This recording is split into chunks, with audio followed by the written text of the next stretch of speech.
Mackenzie Wilson, 28, and just last month, my world completely fell apart. First, I lost my job at a collapsing startup.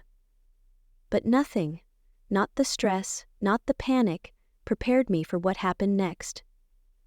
I came home to find every lock on the house changed. Then, my phone buzzed, a message from my mom. "We changed all the locks. You don't have a home anymore."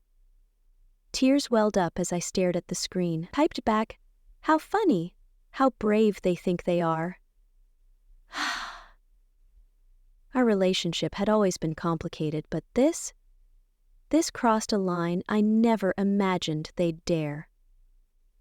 2 days later, I got an email, urgent and formal, from their lawyer. What it said changed everything.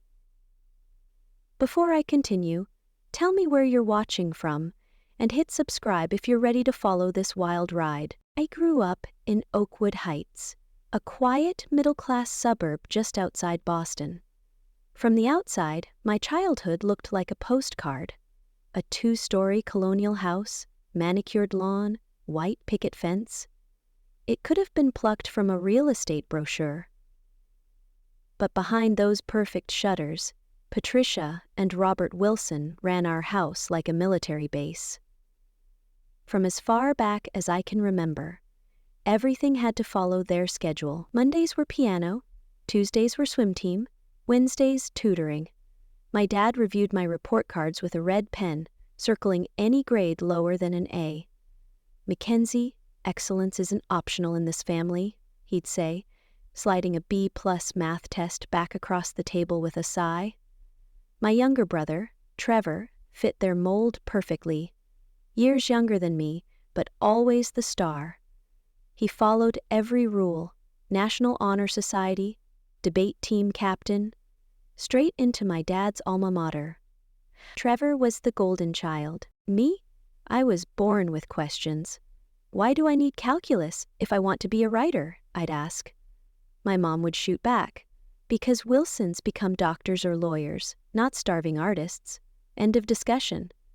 By high school, our home felt like a war zone. I joined the school paper. They signed me up for pre-med summer camps. I applied for journalism internships. They scheduled hospital volunteer hours. The tug of war wore us all down, but no one backed off. When college apps rolled around, I played along, on the surface. But behind the scenes, I secretly applied to business programs. When the acceptance letter from Northeastern's business school came, with a partial scholarship, I finally laid my cards on the table. "I'm going for business, not medicine," I announced at dinner, sliding the letter across the table. Silence. 10 long seconds of it. Then my dad finally said, "Then you'll do it without our support." They meant it. Trevor got a fully paid ride. Me? I juggled 3 jobs: campus bookstore in the mornings, waitressing at night, retail shifts on weekends, to cover what my scholarship didn't. But they also carved a canyon between me and my parents that never fully closed. After graduation, I landed a marketing job at a promising tech startup. The pay barely covered my studio apartment and loan payments, but it was mine. For 3 years, I built my life. I only visited my parents for holidays. Conversations short, stiff, guarded. Then COVID hit.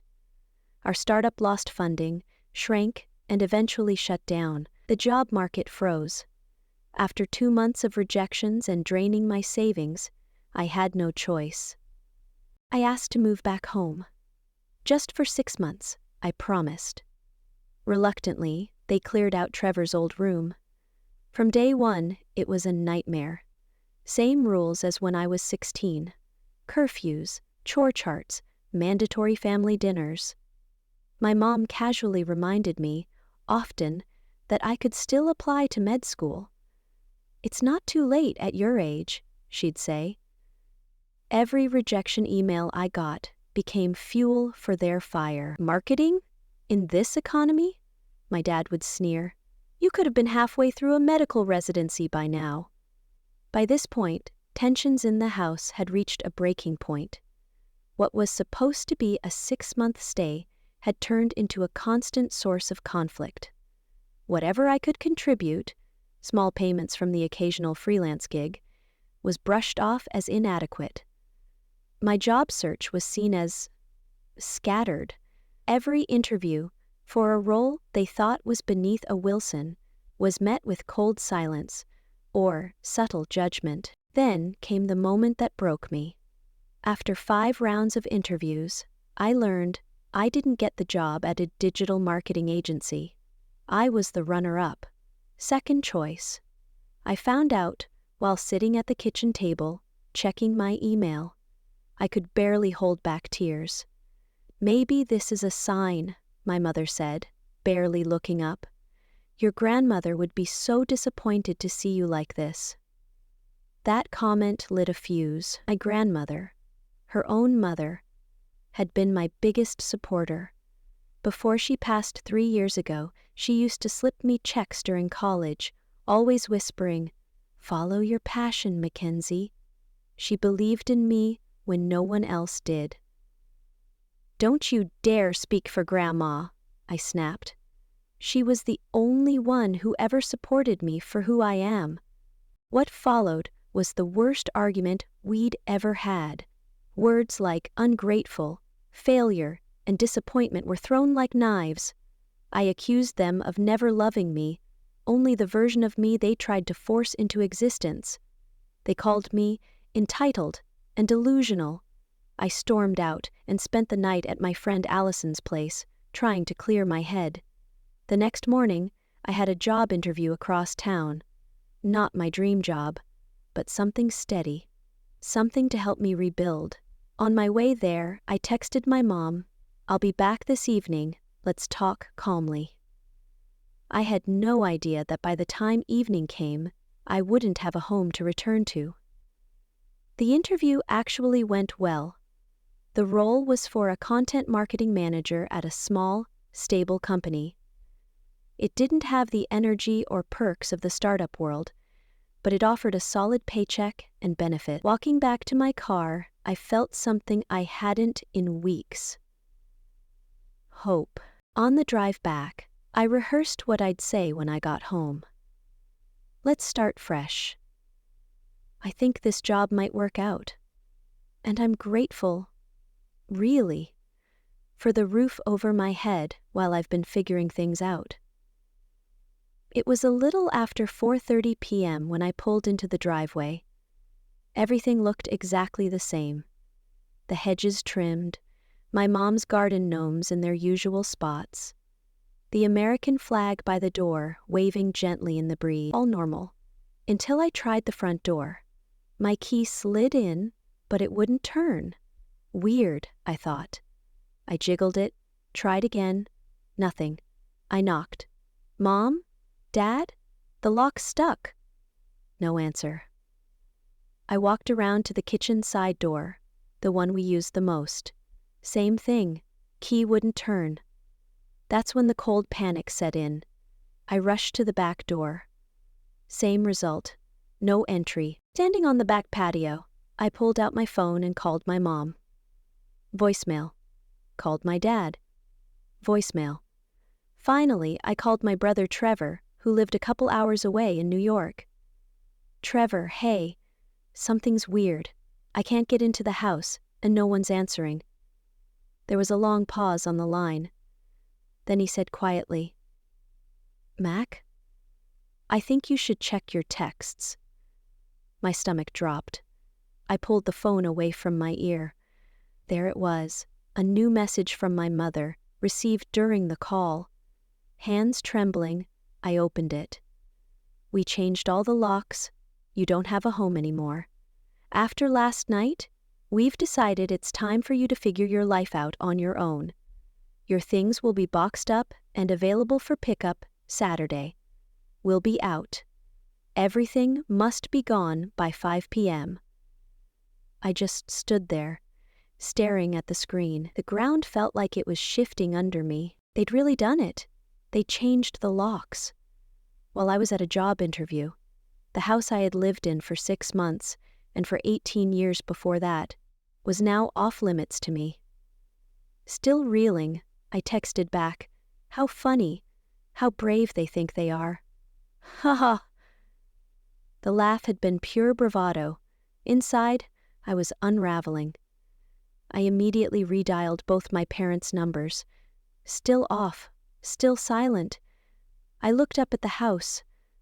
My bedroom window, on the 2nd floor, stared back at me like a stranger. And that's when it hit me. Everything I owned was still inside. My clothes, my laptop, my entire portfolio, my birth certificate, my passport, my life. "Mac, you still there?" Trevor's voice cut through the haze. I'd forgotten I was still on the phone. "Did you know about this?" I asked, my voice barely above a whisper. "Not until an hour ago," he said, sounding awkward. "They called me after it was done. Look, they're really upset about last night. Maybe give it some time?" "Time?" I snapped. "Trevor, they've locked me out. My documents, my work stuff, everything is in that house, and I have nowhere to go." He hesitated. "Maybe you could stay with a friend for a few days? I'd offer my place, but Lisa's parents are visiting, and—" "Forget it." I cut him off, heat rising in my chest. "Tell them this is illegal. You can't just evict someone without notice."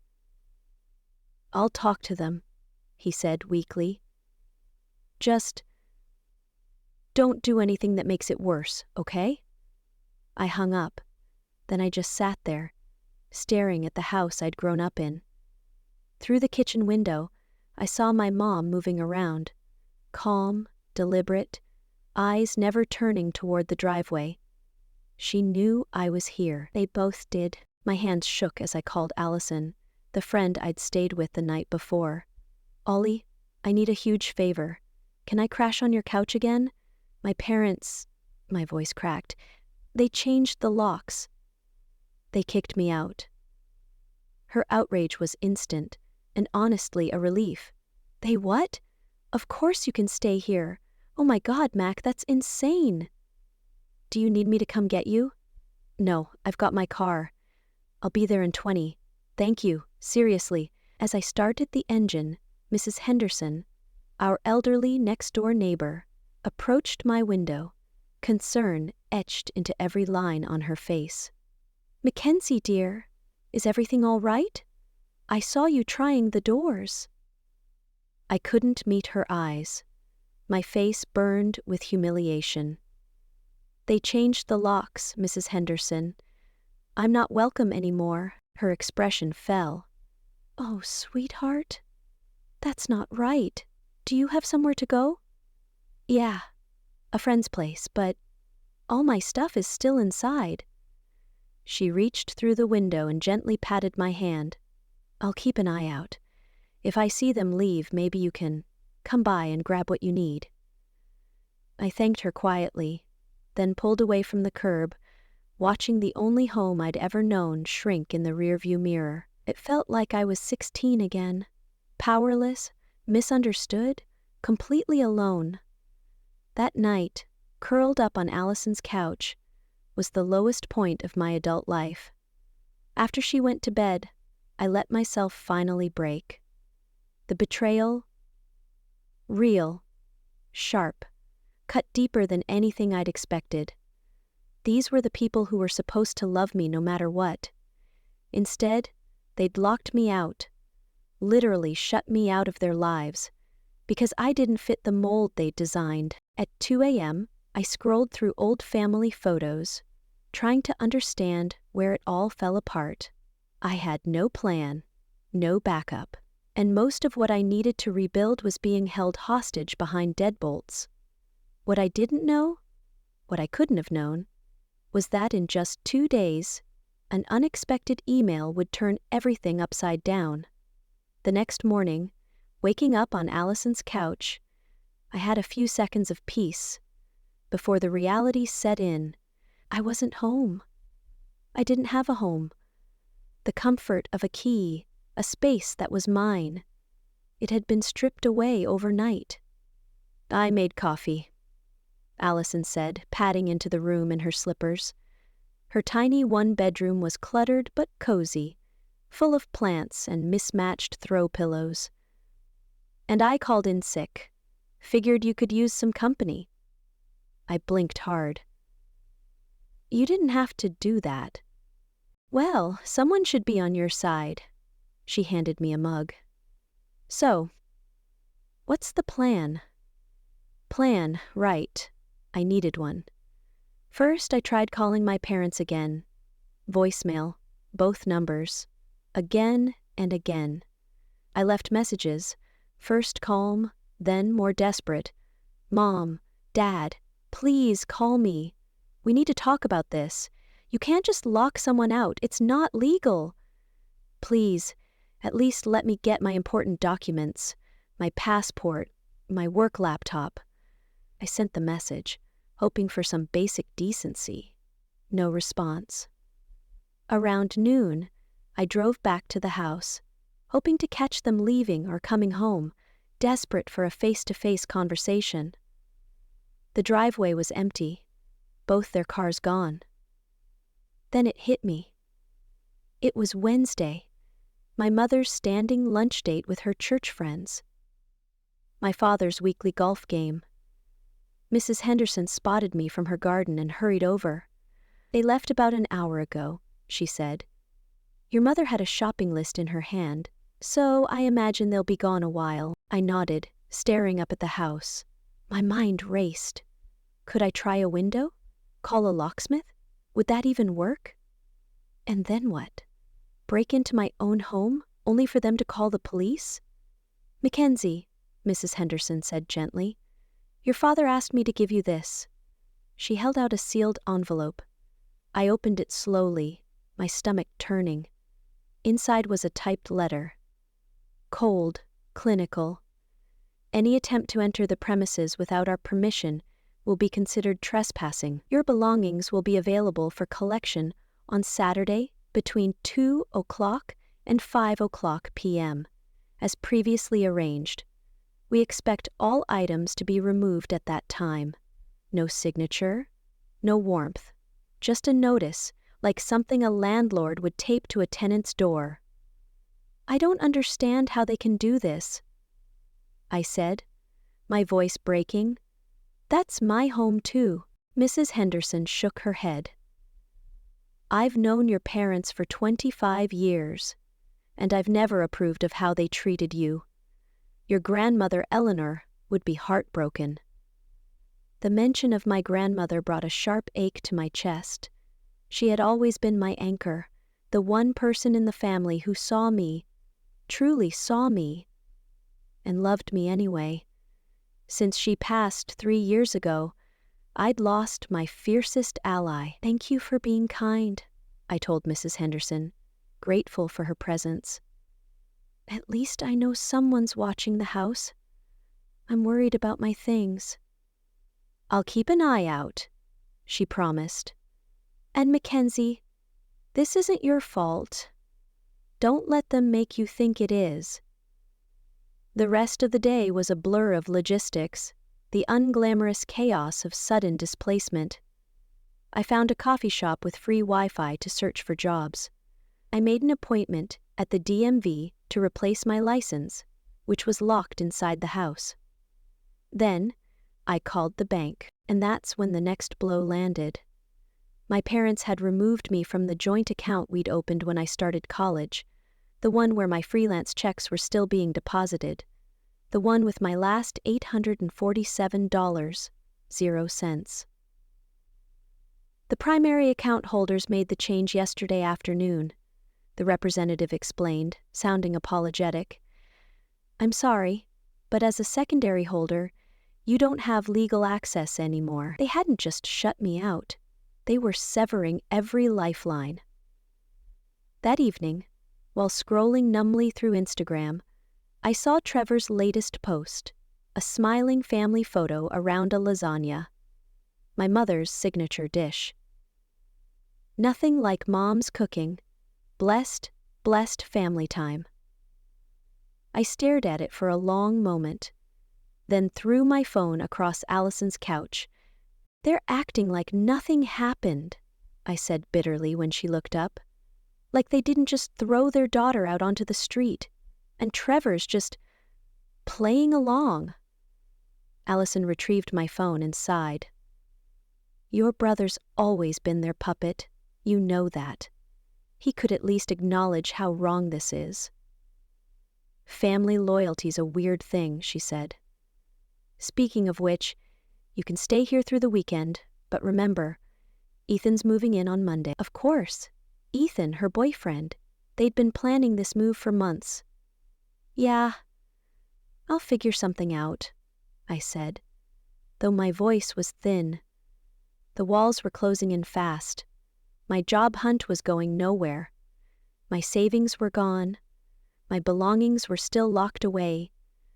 And now I had 3 days to find a new place to live, with no income and nowhere to go. At night, I barely slept. My dreams were chaotic, stress loops of showing up to interviews naked, racing through endless corridors of locked doors, my parents laughing while I tried key after key. I woke with a splitting headache. "You look awful," Allison said, not unkindly, handing me coffee. "Thanks. Maybe you should talk to someone. Like a therapist? No, like, like a lawyer." "What?" I blinked. "Come on. That's overkill." "Is it? What they did has to be illegal." The thought had crossed my mind. But lawyers cost money. Money I didn't have. And besides, suing my own parents? That felt like crossing a line I wasn't ready for. "Let's see how Saturday goes," I said. "Maybe they'll cool off." But even as I said it, I knew better. This wasn't some impulsive tantrum. This was the final move in a long game of control. One where love had always come with conditions. That afternoon, I used the last of my cash on a prepaid phone card. With my bank account frozen, I wasn't sure my next phone bill would go through. I was applying for a barista job. Anything, at this point. When an email notification lit up my screen. Senders, Sanders and Wilson Law Firm, subject, urgent. Regarding Wilson family property and assets. My heart dropped. Were they suing me now? For what? Being a failure, I opened the email with trembling fingers. "Dear Miss Wilson, I am contacting you regarding urgent matters pertaining to the Eleanor Wilson Trust, for which our firm serves as legal executive.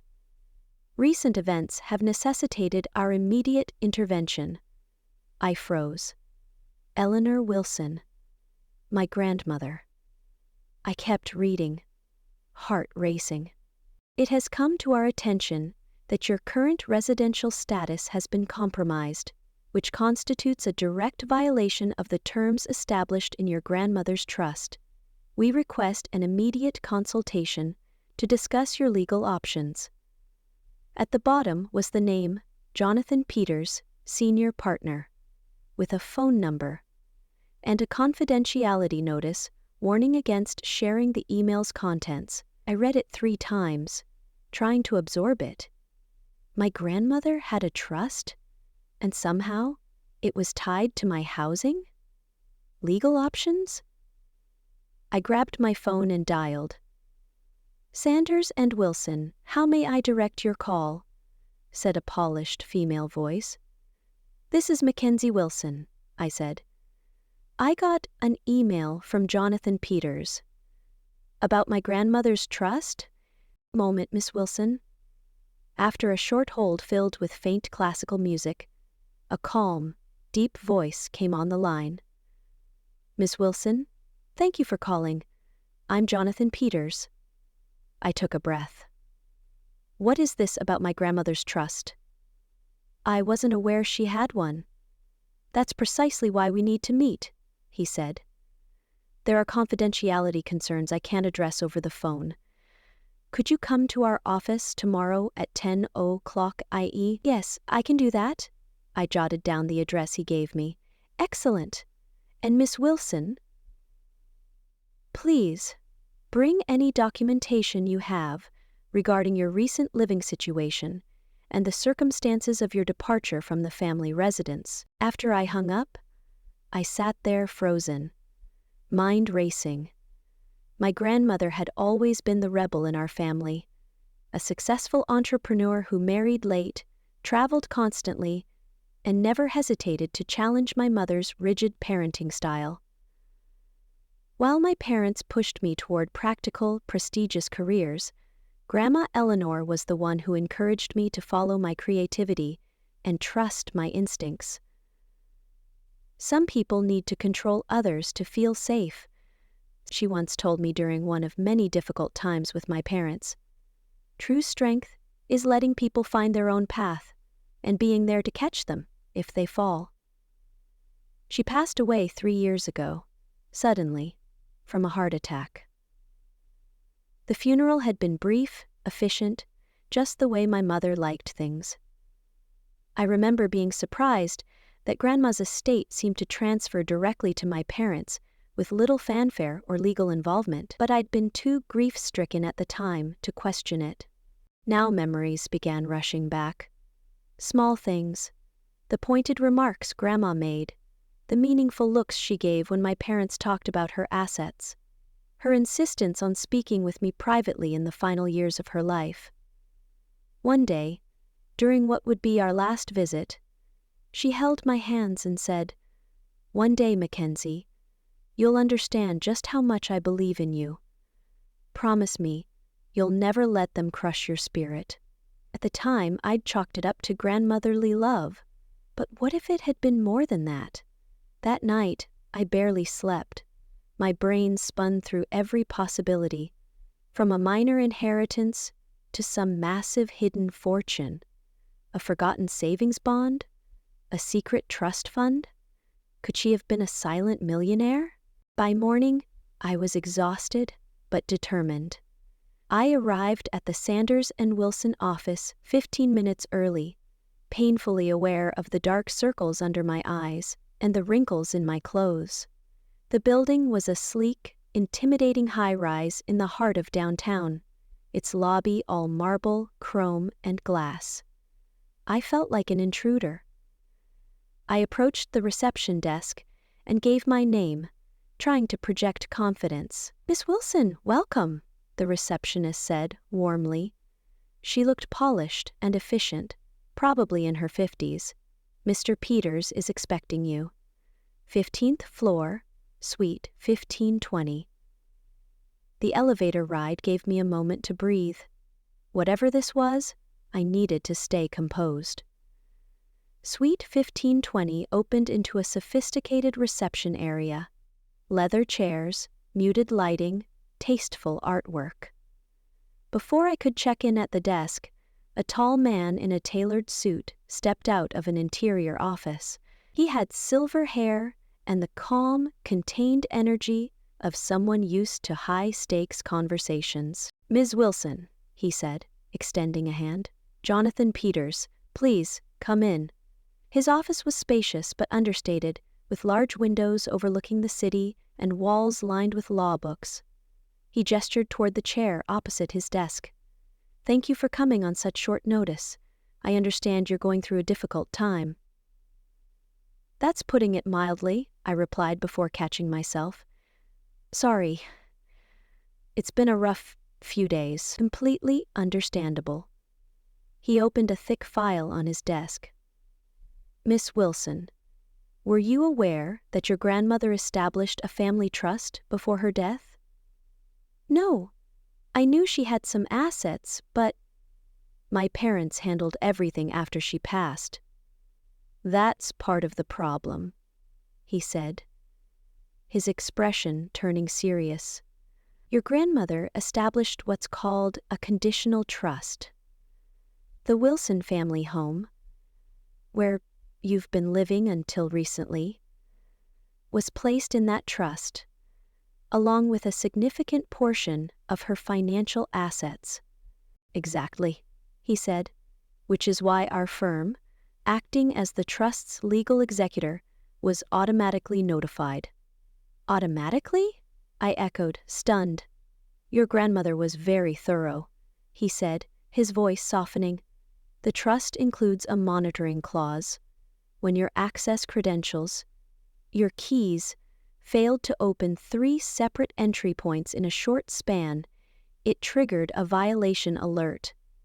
I stared at him, speechless. She planned for this? She anticipated there could be complex family dynamics, he said gently. She wanted to ensure your interests were protected. Tears welled in my eyes as the full weight of it sank in. My grandmother hadn't just loved me. She'd taken deliberate, legal steps to shield me from exactly the kind of rejection my parents had just carried out. There's more, Jonathan said gently, pulling out another set of documents. The trust also includes substantial educational funds that were meant to be made available to you upon request. According to our records, you never accessed them, even after completing your degree. Did you apply through your parents? No, I whispered. I worked multiple jobs to get through college. My parents said they wouldn't support a business degree. Jonathan's expression darkened. I see. That's extremely concerning. As trustees, your parents were legally obligated to inform you about the existence of those funds. We'll need to look into whether there's been any financial impropriety. The room tilted slightly around me.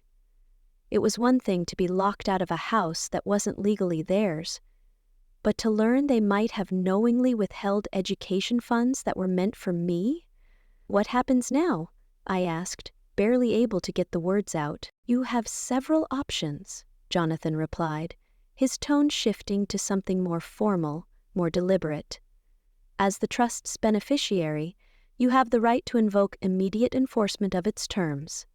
That would require your parents to restore your access to the property within 24 hours or face serious financial penalties, including the possibility of being removed as trustees.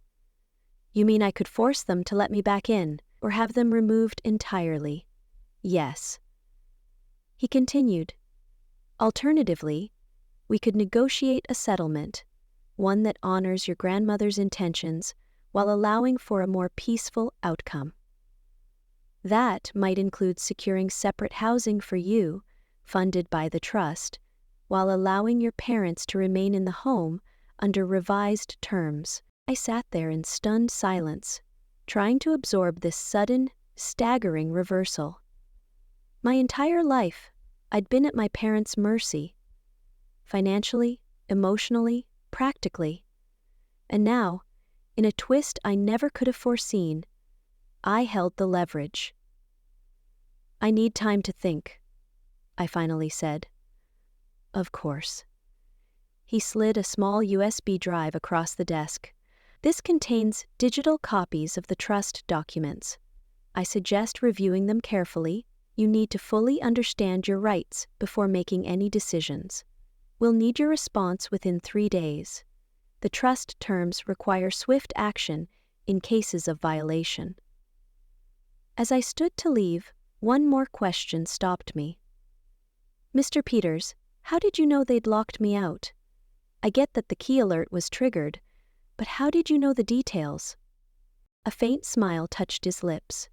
Your grandmother arranged for specific monitoring of the property. We work with a trusted local contact who notifies us of any suspicious activity. Mrs. Henderson, my grandmother's oldest friend. Of course. The pieces snapped into place. As I left the office, clutching the USB drive like a lifeline, I felt equal parts overwhelmed and strangely empowered. My grandmother had seen this coming. She had built a safety net I never even knew existed. For the first time since the lockout, I felt something unfamiliar. Hope. Back at Allison's apartment, I plugged the USB drive into my phone with an adapter and started reading. The legal language was dense, but the core message couldn't have been clearer. My grandmother had designed this trust to protect me. The Wilson family home, the colonial I grew up in, the one I'd just been shut out of, had been purchased decades ago by my grandmother. She'd allowed my parents to live there while raising their family, but she never transferred ownership. Upon her death, the property had been placed in trust, with very specific conditions. My parents could live there rent-free. They'd even receive a monthly stipend for upkeep and taxes, but only under one condition. I had to have guaranteed access to the home. If I ever needed a place to return to, it had to be available to me. The moment they changed the locks, barred me from entering, they triggered an automatic breach, and with that breach came consequences. First, a formal warning. If access wasn't restored within 7 days, the monthly stipend would be suspended. If the violation continued beyond 30 days, my parents could be removed as trustees and potentially lose their right to live in the house altogether. They risked losing everything, I whispered, just to teach me a lesson. And the house was only the beginning. As I continued reading, I uncovered the educational fund, substantial, untouched, and still active. It had been available to me throughout college and remained available for future education or professional development. According to the trust's documentation, my parents had been receiving quarterly reminders about the fund's availability. They'd watched me juggle 3 jobs, take out student loans, and scrape by, without ever mentioning it. But the most shocking discovery was tucked near the end of the digital files. A personal letter from my grandmother, dated just 2 months before she died.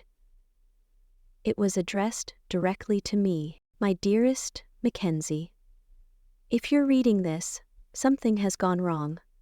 I've tried all my life to buffer the controlling tendencies I've seen in your parents, my own daughter included. But I've always feared that without my presence, those behaviors might intensify. This trust is my way of protecting you, even after I'm gone. You've always had the courage to walk your own path, even when it was hard. That strength, that independence, is your greatest asset, though your parents may have seen it as defiance. The funds and provisions I've included here aren't about money. They're about freedom. The freedom to make your own choices, free from coercion or guilt. Use them wisely, but never feel ashamed for claiming what is rightfully yours. Know that I am, always, so incredibly proud of you. With all my love, Grandma Eleanor. I read the letter 3 times, tears streaking down my face. Even in death, she had found a way to lift me up, to protect me, and to give me what I'd always wanted but never received from my parents: unconditional love. The next morning, I returned to Jonathan Peters' office with a clearer head and a growing list of questions. I've reviewed the documents, I told him once we were settled in his office. I'm still processing everything, but I have serious concerns about the education fund. If my parents have been misusing it— Jonathan gave a grave nod. We've already begun a preliminary audit, and I have to tell you, the early findings are troubling. It appears that regular withdrawals have been made from the education fund over the past 3 years, despite the fact that you weren't enrolled in any educational programs during that time. They've been taking money meant for me? I asked, stunned. Is that even legal? As trustees, they had access, he explained. But the terms are crystal clear. The funds are to be used solely for your educational benefit. If they've used that money for anything else, it's a serious breach of fiduciary duty. The betrayal hit harder than I'd expected. It wasn't just that they'd denied me support during college. They'd been dipping into my inheritance since the day my grandmother passed. "There's more," Jonathan continued. "We cross-referenced property records and found documentation of significant renovations made to the family home last year. A new kitchen, upgraded master bathroom, and extensive backyard landscaping. The total cost was approximately $87,000. 0 cents. I remembered those renovations vividly. My mother's dream kitchen with custom cabinetry and designer appliances. My father's meticulously designed backyard, complete with a built-in grill and waterfall feature. They'd said they'd saved for years. They used my education money to renovate the house, I said flatly. "That appears to be the case," Jonathan confirmed. "We'll need to initiate a full forensic accounting to confirm amounts and timelines." I leaned back, struggling to absorb the scope of the deception. "What are my options now?" Jonathan outlined 3 possible paths. First, you could pursue full enforcement of the trust terms. That would likely result in your parents being removed as trustees, legal action to recover misappropriated funds, and the restoration of your residency rights at the family home. Second, you might choose to negotiate a settlement. This would acknowledge the violations, but aim for a more collaborative outcome. Perhaps securing separate housing for you, funded by the trust, and placing stricter controls on your parents' roles as trustees. Third, there's the option of entering family mediation, with legal representation present, if you want to try resolving this while maintaining some form of relationship. I stared at him. Given everything I've learned, why would I choose anything but the first option? Jonathan leaned forward, his voice measured. "Ms. Wilson, in my 30 years of practice, I've seen how ugly family legal battles can get, even when someone is clearly in the right. The emotional cost of fighting your own parents in court can be profound. I'd be doing you a disservice if I didn't lay out all your choices." I appreciated his honesty. "What would you recommend?" "I'd suggest we begin by issuing a formal legal notice. It would outline the trust violations and assert your rights as the beneficiary. This gives your parents a chance to respond. Sometimes, just showing them that the power dynamic has changed is enough to bring them to the table." It made sense. "Let's do that," I said. "I'll draft the documents today," he replied. "We can have them delivered tomorrow." As I rose to leave, one last question tugged at me. "Mr. Peters, did my grandmother ever say why she went to such great lengths? Did she know something like this might happen?" He paused, choosing his words with care. "Your grandmother was a remarkably perceptive woman. During the planning process, she spoke candidly about what she called conditional love, the pattern of your parents withdrawing support whenever you made decisions they didn't agree with. She feared that behavior might intensify after her death. She saw it all so clearly," I murmured. "Indeed," he said. "Her priority was making sure you had the freedom to live your life on your own terms. That's why the trust includes not just housing protections, but funding for education and career development as well." As I stepped out of the law office, emotions churned within me. Grief for the grandmother who had understood me so completely, fury at my parents for their betrayal, and a new, simmering sense of resolve. This wasn't just about reclaiming my place in the family home anymore. It was about finally standing up for myself, something my grandmother had always believed I was capable of. The formal legal letter was delivered to my parents the next day by courier. Jonathan called to confirm they'd received it. and warned me to brace for their reaction. It didn't take long. Within hours, my phone lit up with calls and messages. Rage, disbelief, and eventually, forced concern. The first voicemail came from my father, his tone cold and furious. "What is the meaning of this? Some lawyer shows up with these absurd accusations about your grandmother's so-called wishes? This is outrageous." My mother's response was more emotional, laced with guilt. "Mackenzie, I can't believe you do this to your own family. After everything we've done for you, please, call us. We need to talk." An hour later, the tone shifted dramatically. "Honey," my mother texted, "there's clearly been a misunderstanding. We never meant for you to leave permanently. Let's talk this through as a family." I forwarded every message to Jonathan without replying. His advice was firm. Let the legal process unfold. Don't let yourself get pulled into emotional traps. That evening, my phone rang again. Trevor.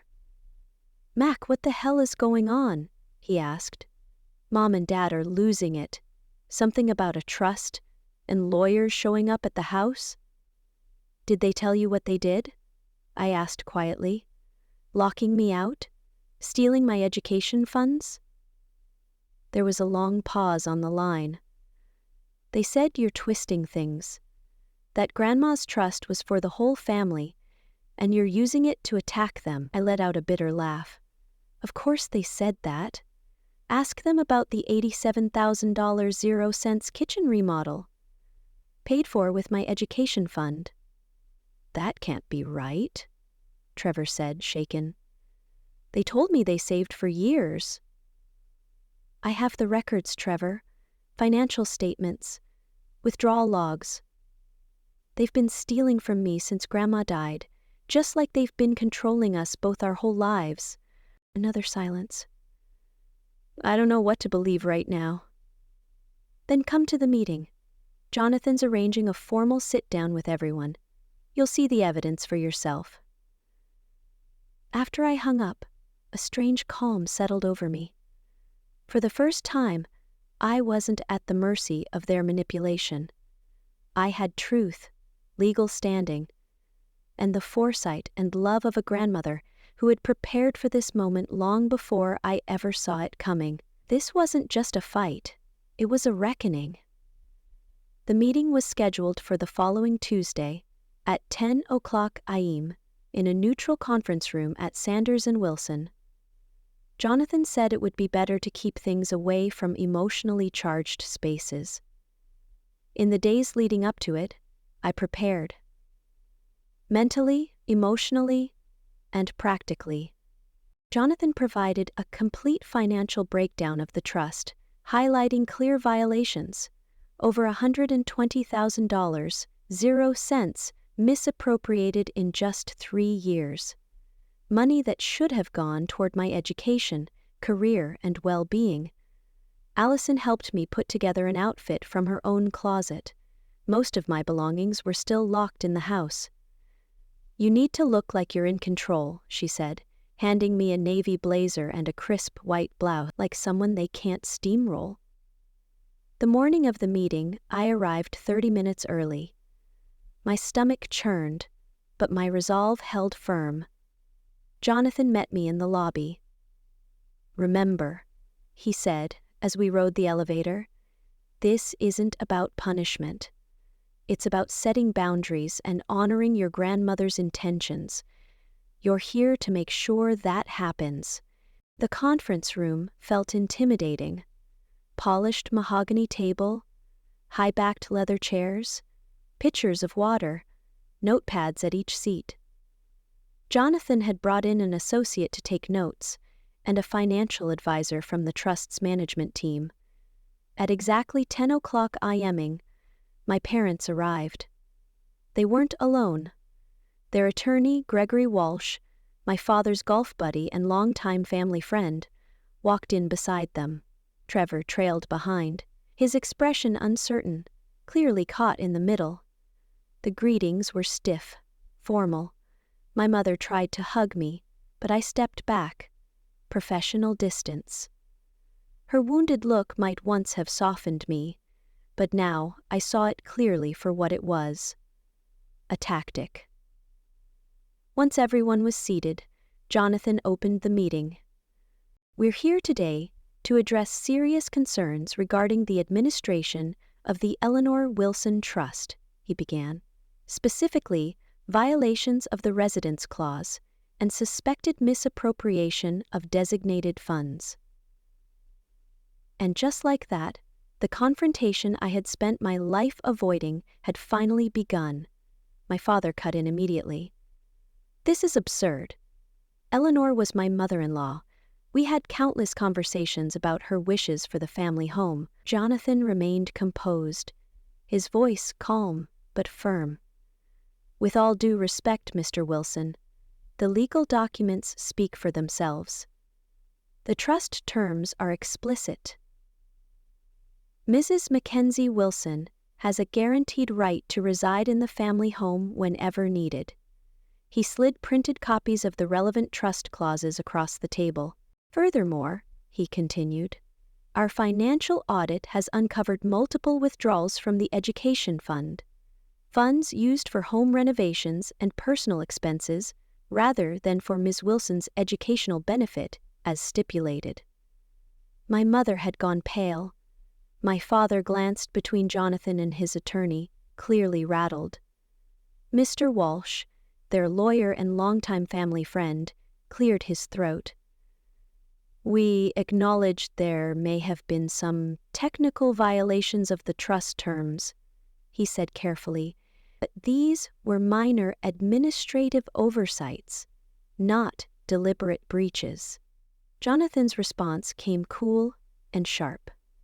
Changing the locks to forcibly exclude a trust beneficiary is hardly a technicality, nor is withdrawing over $120,000, 0 cents, from a designated education fund to pay for personal home improvements. Trevor's head snapped up. $120,000, 0 cents? Mom? Dad? You said it was just some maintenance costs. My father shot him a warning glance. Over the next hour, Jonathan walked us through the full body of evidence. Bank statements, invoices, property records, text messages confirming the lockout, and most damning of all, my grandmother's written instructions regarding my welfare. With each document laid out, my parents' position eroded. At last, after the presentation concluded, Jonathan turned to me. Ms. Wilson, would you like to speak? I took a breath, then looked my parents in the eye. Really looked. For the first time since I'd walked into the room, you've used financial control as a weapon for as long as I can remember. When I chose business over medicine, you cut me off. You watched me juggle 3 jobs through college, never once telling me about the education fund Grandma had set up.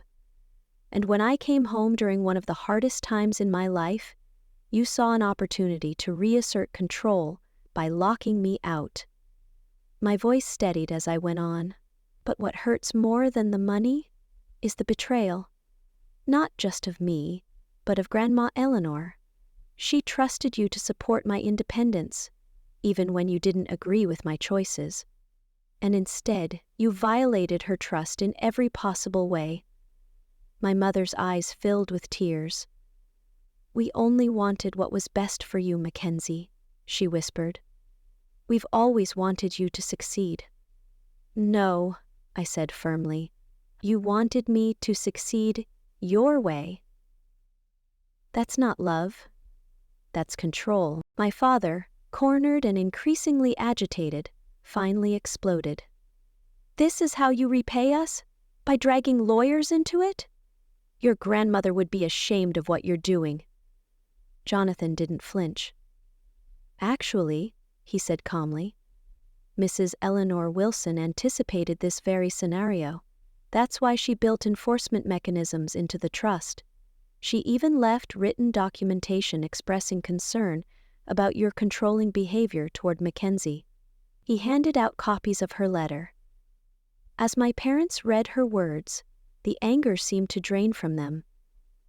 My mother covered her mouth, tears now falling freely. Trevor, who had remained silent through most of the meeting, finally spoke up. "I had no idea. Mac, why didn't you tell me it was this bad?" "Would you have believed me?" I asked gently. "You've always seen a different version of them than I have." He lowered his gaze, silently acknowledging the truth. After a long, heavy pause, Jonathan redirected the meeting. "We now need to discuss a path forward, one that honors the trust and, if possible, supports healing within the family. Ms. Wilson has prepared a proposal," he added, nodding to me. I pulled out the document we'd drafted. "I'm not interested in punishment or dragging this through court," I began. "What I want is independence and an acknowledgement of the harm that's been done." I outlined the terms. First, the trust would fund the purchase of a small condo for me, using money that should have been available during college. This would provide me with stable housing as I rebuilt my career. Second, my parents could remain in the family home, but financial oversight of the trust would shift to an independent trustee. No more personal access. Third, we'd commit to family therapy, an effort to address the patterns of control and conditional love that had fractured our relationship.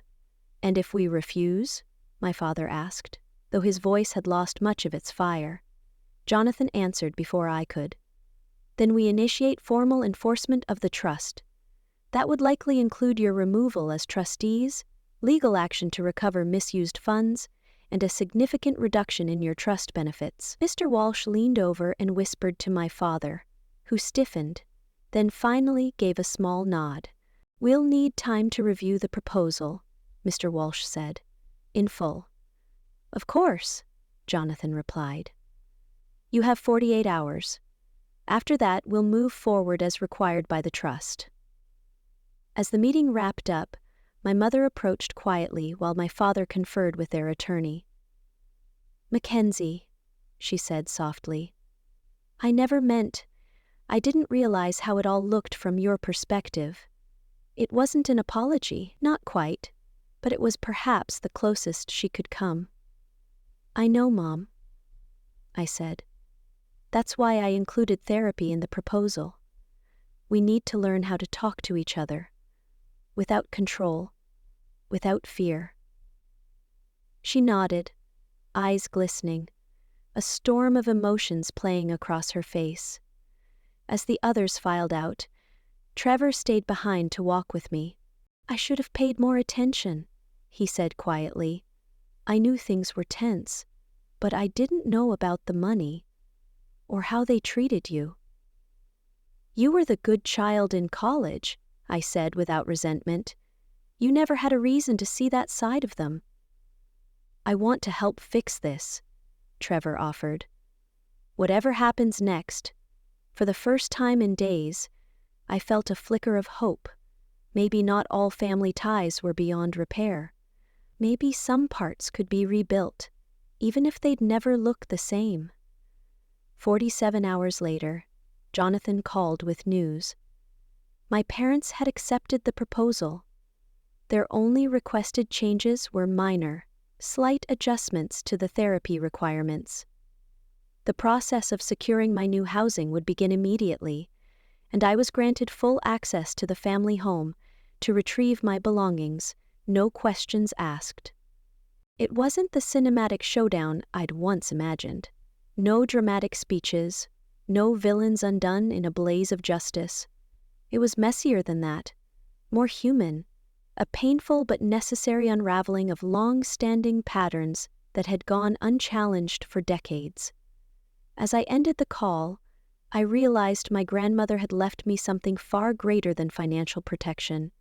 She had left me the chance to end a cycle, a legacy of control disguised as care, of love bound by condition, and I had taken that chance. 1 month later, I stood in the center of my new condo, still slightly in disbelief over the quiet miracle that had unfolded. The space was small, but entirely mine. A 1-bedroom unit in a quiet, tree-lined neighborhood, purchased with funds from my grandmother's trust. Sunlight spilled through the windows, warming the hardwood floors and touching the blank walls. Walls I could paint any color I wanted, shelves I could fill with books my parents never approved of. A space I could shape around my values, not theirs. Once my parents saw that resistance was futile, the rest of the settlement moved quickly. The trust purchased the condo and arranged a modest monthly stipend to support me while I looked for long-term employment. They retained the family home, but now all trust financial matters were managed by an independent trustee. It was, I imagine, a humbling arrangement, especially for my father. We scheduled a Saturday for me to collect my things. The atmosphere was tense, but civil. Trevor helped buffer the tension, stepping in when my father muttered about ungrateful children, and my mother oscillated between tearful pleading and icy silence. "They'll adjust eventually," Trevor said quietly, as we loaded boxes into his SUV. This is the first time they've ever faced actual consequences. The most difficult part of the agreement was the mandatory family therapy. Our first session was nearly unbearable. My father sat in silence, arms crossed and jaw tight. My mother cried the entire hour. Dr. Bennett, the therapist, worked hard just to keep us in the same emotional orbit. "Family dynamics like these don't form overnight," she said gently at the end of the session. "And they won't be healed overnight either. This process takes commitment from everyone." To my surprise, my parents kept showing up. My father said little, but each week chipped away at the wall he'd built around himself. And during our third session, something unexpected happened.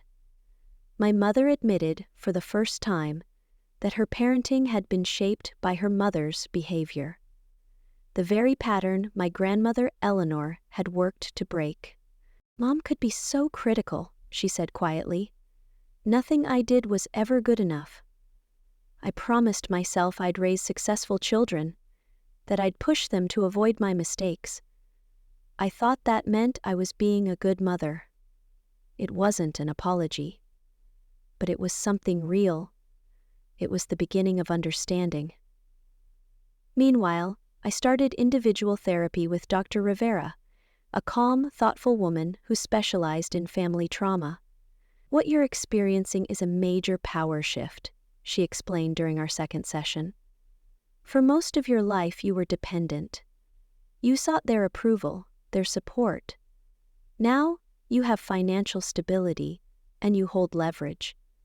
That shift is uncomfortable for everyone involved." She helped me untangle the emotions that followed. The relief of being heard, shadowed by guilt. The vindication, mingled with sadness. The anger, still sharp at times, and the aching grief for the version of parents I had longed for, but never really had. "Forgiveness doesn't mean forgetting," she often reminded me. "It doesn't mean pretending it didn't hurt. It means releasing the fantasy that the past could have been different, and choosing how you move forward with clear boundaries." So I made boundaries my focus. With my housing secure and financial needs temporarily met, I could finally stop scrambling for survival. I had room to dream again, to imagine a future shaped by purpose, not pressure. I applied to a master's program in digital marketing, a path I'd always wanted to explore, but could never afford before. For the first time in a very long time, I was building something for me. After finishing undergrad, I enrolled in fall classes using legitimate education funds from the trust, feeling a deep sense of walking the path my grandmother had intended for me. Through this process, Trevor and I grew closer. Free from the usual comparisons our parents set up between us, we found a genuine friendship. He admitted during one coffee meetup, "I always envied your courage to follow your own interests, even when Mom and Dad disapproved. I did everything they wanted. Perfect grades, right college, right career. And I'm not even sure I like being an accountant. I never questioned it. It's never too late to make changes," I told him, realizing how much I sounded like our grandmother. The most surprising development came from Mrs. Henderson, our parents' neighbor who had been kind during the lockout. She invited me for tea one afternoon and revealed she had been my grandmother's closest friend and confidant. "Eleanor worried about you constantly," she said, serving Earl Grey in delicate china cups. "She saw how Patricia and Robert's control was affecting you. That's why she set up the trust the way she did. You were her eyes and ears." I suddenly understood the local contact Jonathan had mentioned. "Eleanor asked me to watch over you, especially after she was gone. When I saw them changing those locks, I knew immediately it was what she feared most." "Thank you," I said, fighting tears, "for helping protect me. She was so proud of you, dear. Your independence, your determination to walk your own path. Those were the things she valued above all else." Those words became a touchstone as I navigated my new reality.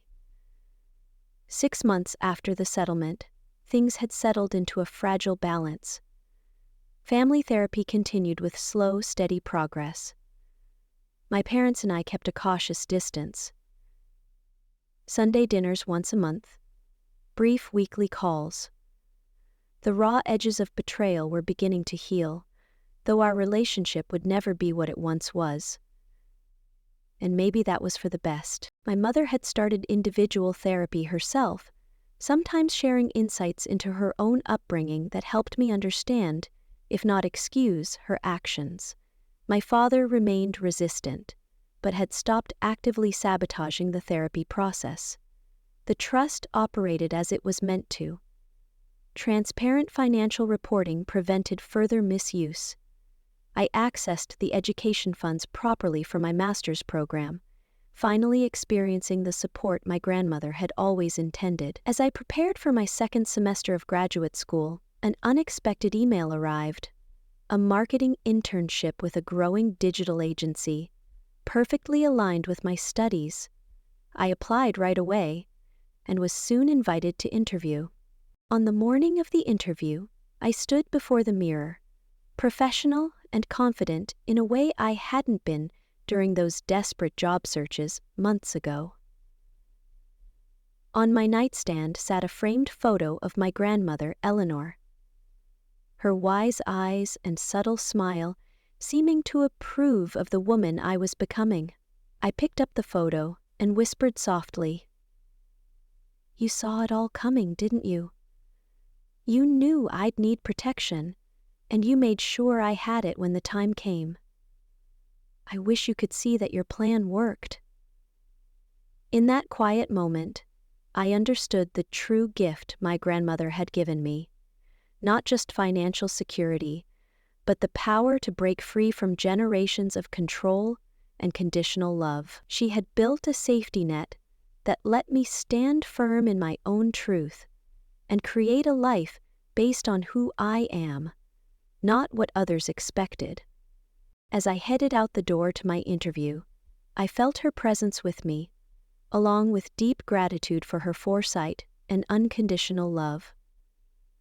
The journey had been hard, and healing was still ahead, but I was finally walking a path of my own choosing, exactly as she intended.